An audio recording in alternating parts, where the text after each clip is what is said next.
And so today we begin the season of Lent, proverbially our time in the desert, a communal worldwide retreat that our church participates in that does not exist in a vacuum.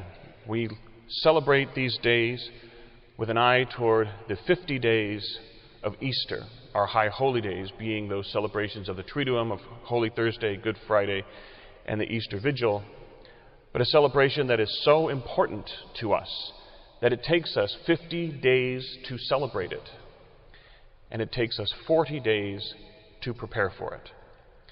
And we begin with today, on Ash Wednesday, as we come to acknowledge our sinfulness and to enter into a season that hopefully is one of true substance for all of us.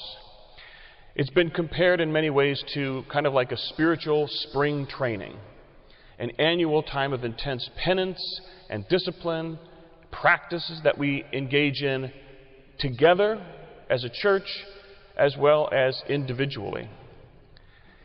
And so let this day not simply be our only observance of the season of Lent, and let this day not simply be the only time we see the numbers of people who arrive to attend the Mass and receive the ashes. When you think about it, it's kind of like if today's the only observance we have, it's like showing up for spring training and getting our baseball cap and then going home, and not participating in the spring training itself and then not even participating in the season.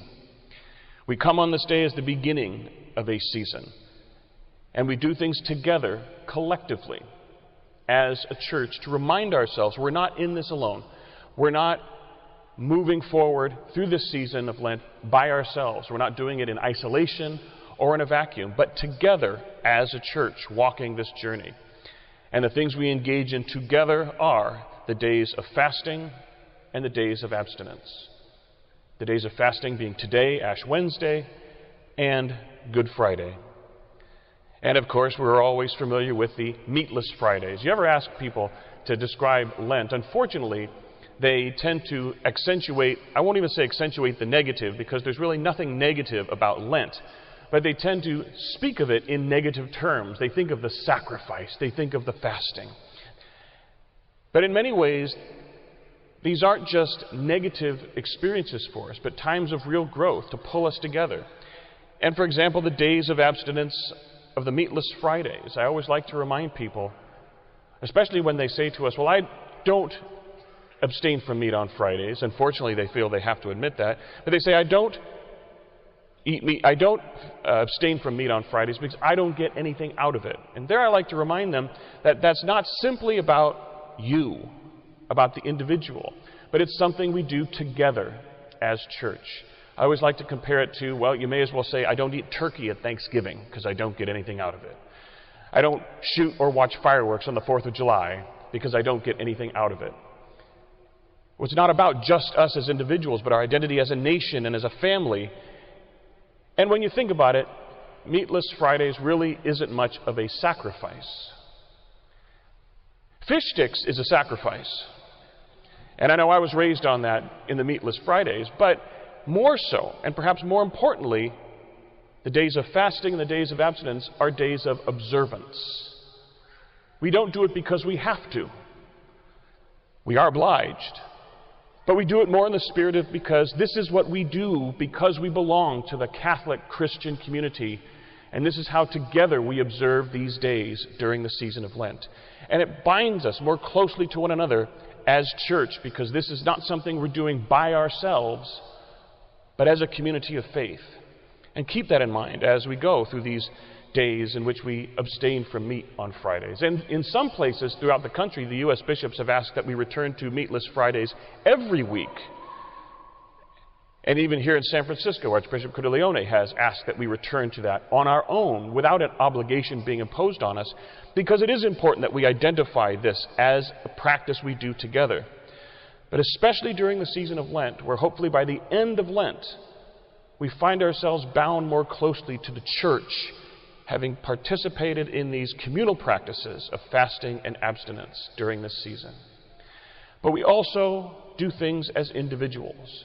And there's where Jesus is speaking of those practices in today's gospel, the practices of prayer, fasting, and almsgiving. Note it doesn't say prayer, fasting, or almsgiving. And he doesn't say if you fast, if you pray. He says when you fast, when you pray. We engage in prayer, fasting, and almsgiving, all three together. And it is a time in which, if we are really doing this in the full spirit in which we are called to engage in the season of Lent, it becomes a time, hopefully, of challenge, of penance, and of discipline in which we are inviting temptation as a matter of spiritual exercise. Just as in any exercise. Again, the thing I always like to compare it to is we resolve as a matter of physical exercise that we are going to do 50 push-ups every day. But in the early days of that regimen, what usually happens? After about 20 push-ups, our body begins to say, it's getting a little tired, we need to slow down. And we might feel tempted. No, today we'll just do 30. No, 25. 20 what? No, 20 is enough for today.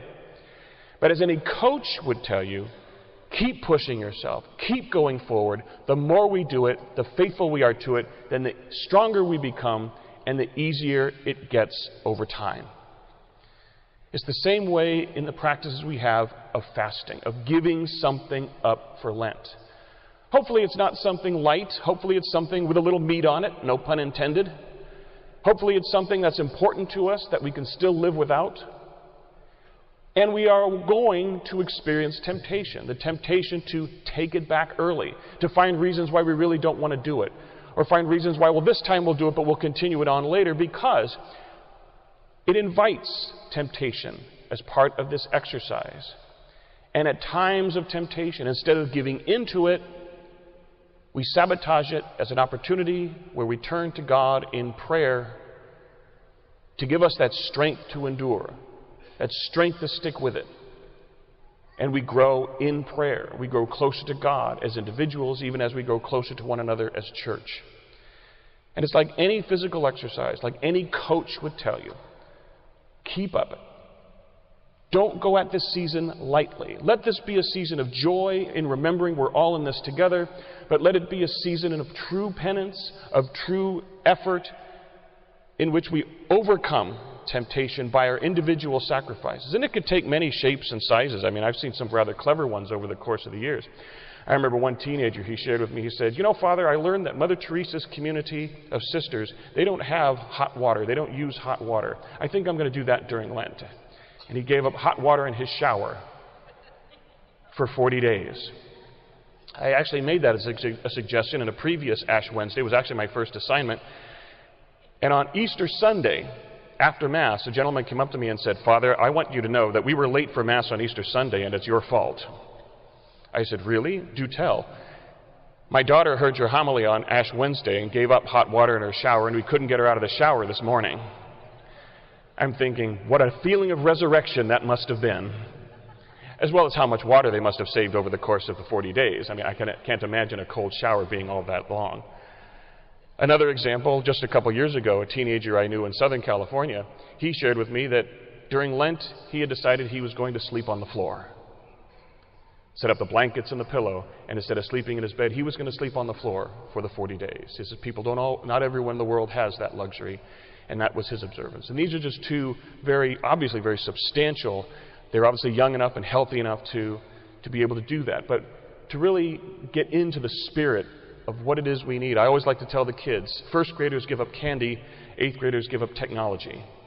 And for those of you who are parents, just imagine, video games is the easiest thing for your kids to give up. Just pack it up, put it away somewhere, and say, you'll get this back on Easter Sunday.